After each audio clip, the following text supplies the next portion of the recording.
Kisah Orang Kudus. Hari ini, tanggal 21 Mei, Beato Crispinus dari Viterbo, biarawan. Santo Hyginus de Mazenot OMI, uskup.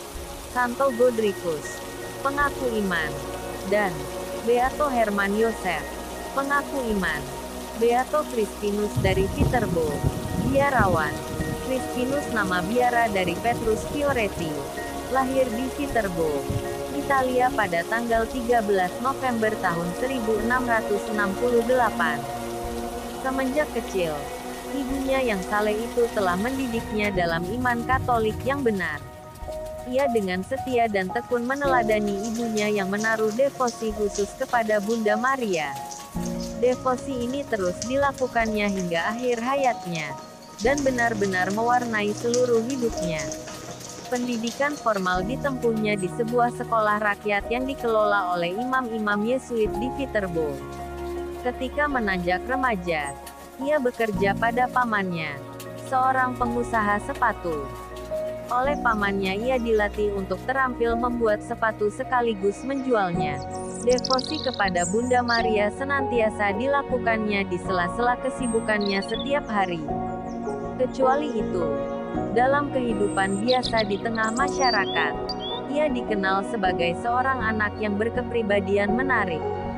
Sikap hidupnya yang baik dan terpuji ini sangat menarik perhatian para biarawan Fransiskan dari Ordo Kapusin di tempat kelahirannya. Para biarawan itu membujuknya agar mau mengikuti jejak mereka sebagai anggota Ordo Kapusin. Karena merasa tertarik dengan cara hidup para biarawan Kapusin itu, maka ia segera menyambut baik ajakan itu dan masuk biara Kapusin pada usia 25 tahun. Ia memilih nama Crispinus sebagai namanya yang baru. Di rumah novisiat Paranzana, pemimpin novisiatnya sangat senang padanya karena sifat yang baik dan perilakunya yang sungguh-sungguh untuk hidup sebagai biarawan Kapusin. Sebaliknya Provinsial Ordo Kapusin sangat menentang penerimaan Crispinus di biara itu. Karena itu, Crispinus dicobai dengan berbagai tugas berat. Kecuali itu, ia diharuskan menyebut dirinya sebagai keledai Kapusin, dan menganggap dirinya sebagai anggota biara yang tidak layak dipandang, lebih daripada seekor kuda beban. Di biara Viterbo, ia bekerja sebagai tukang kebun dan di Tolfa sebagai juru masak. Perlakuan-perlakuan terhadap dirinya memang tampak aneh, tetapi semuanya diterimanya dengan tabah, dan dipersembahkan kepada Bunda Maria dalam doa-doanya. Dalam perjalanan waktu selanjutnya, semua perlakuan orang terhadap dirinya berubah drastis. Ketika ia secara ajaib berhasil menyembuhkan begitu banyak orang yang terserang penyakit menular di kota itu. Kemampuannya menyembuhkan orang-orang sakit secara ajaib ini tidak hanya terjadi di Viterbo, tetapi juga di Roma, Albano dan Bracciano ketika ia tinggal di sana untuk beberapa tahun. Ketika ditugaskan di Orvieto, ia dibebani tugas mencari derma demi kepentingan biaranya. Tugas ini dilaksanakannya dengan sangat berhasil.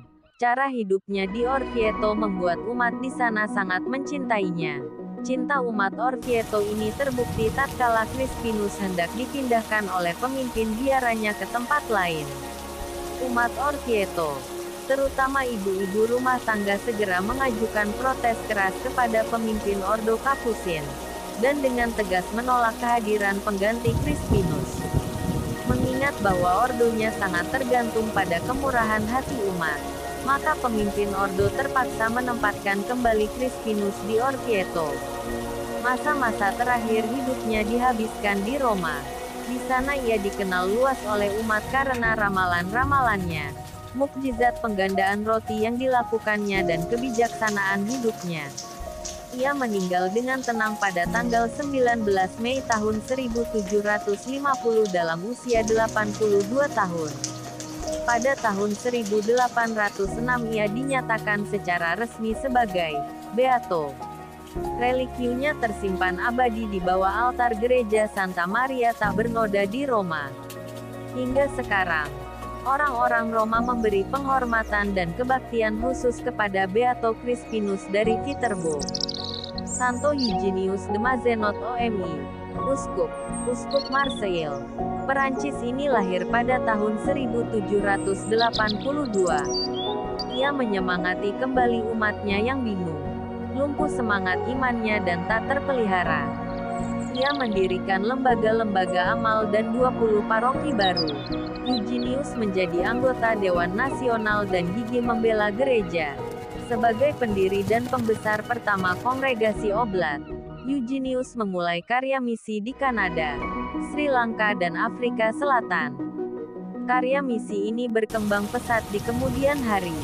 Ia meninggal dunia pada tahun 1861. Santo Godricus, pengaku iman.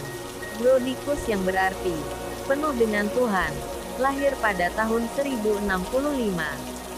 Semula ia adalah seorang tukang catut dan pembuat pedang. Namun akhirnya ia dikenal sebagai seorang peziarah yang mengunjungi berbagai tempat.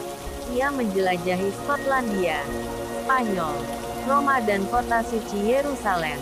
Dengan kaki telanjang ia mengelilingi Eropa bersama ibunya yang sudah lanjut usia.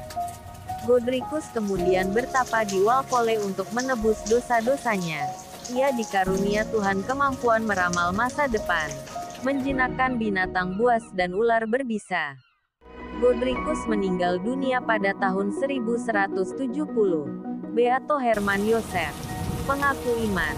Hermann Joseph lahir di Kolonya pada tahun 1150. Tabiatnya yang baik dan hidupnya yang saleh diwarisi dari orang tuanya. Semenjak kecilnya, ia menaruh cinta yang luar biasa kepada Bunda Maria dan Yesus. Di kalangan kawan-kawannya, Hermann dikenal sebagai anak periang, rajin dan ramah. Selain rajin bergaul dengan kawan-kawannya, ia selalu menyempatkan dirinya untuk bercakap-cakap dengan Bunda Maria dan Yesus di dalam gereja. Suatu kali ketika ia berangkat ke sekolah, ia menyempatkan diri berdoa kepada Bunda Maria dan Yesus di dalam gereja. Kepada Bunda Maria dan Yesus, ia mempersembahkan sebutir apel yang diberikan oleh ayahnya sebagai bekal ke sekolah. Ia mengulurkan apel itu kepada Yesus. Tetapi ia tidak cukup tinggi untuk bisa mencapai tangan Yesus. Ia mau memanjat patung itu tetapi rasanya tidak sopan.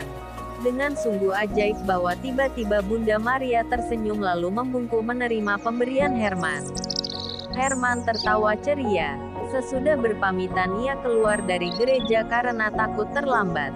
Ia menganggap Bunda Maria dan Yesus sebagai teman akrabnya. Setiap kali ia singgah di gereja untuk membisikkan isi hati dan menceritakan pengalamannya. Pernah ia datang tanpa bersepatu, padahal pagi itu udara sangat dingin. Bunda Maria menunjuk ke sebuah ubin yang terlepas. Hermann membalik ubin itu dan mendapati sejumlah uang buat membeli sepatu.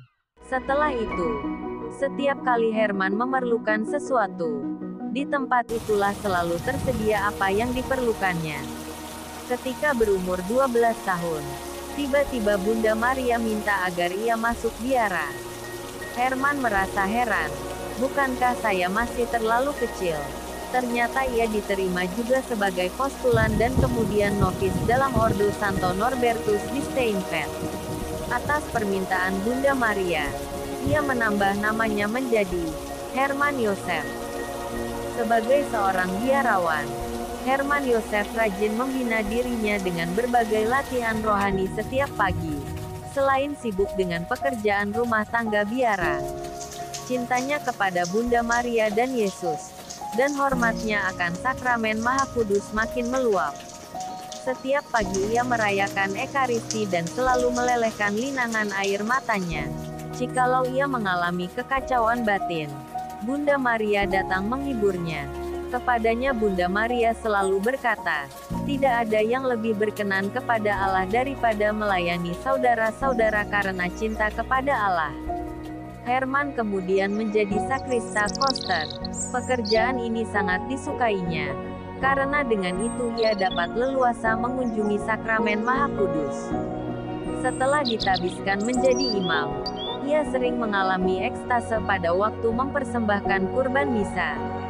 Karena kesucian hidup dan kesederhanaannya, Herman sangat disukai oleh banyak orang, teristimewa rekan-rekannya sebiara. Ia juga dikenal sebagai seorang penyair yang pandai. Syairnya yang pertama dikarang untuk meluhurkan sakramen Maha Kudus. Ia juga mengarang banyak lagu, terutama untuk menghormati Bunda Maria. Selain karya-karya yang membutuhkan kehalusan budi itu, Herman juga dikenal sebagai seorang teknisi.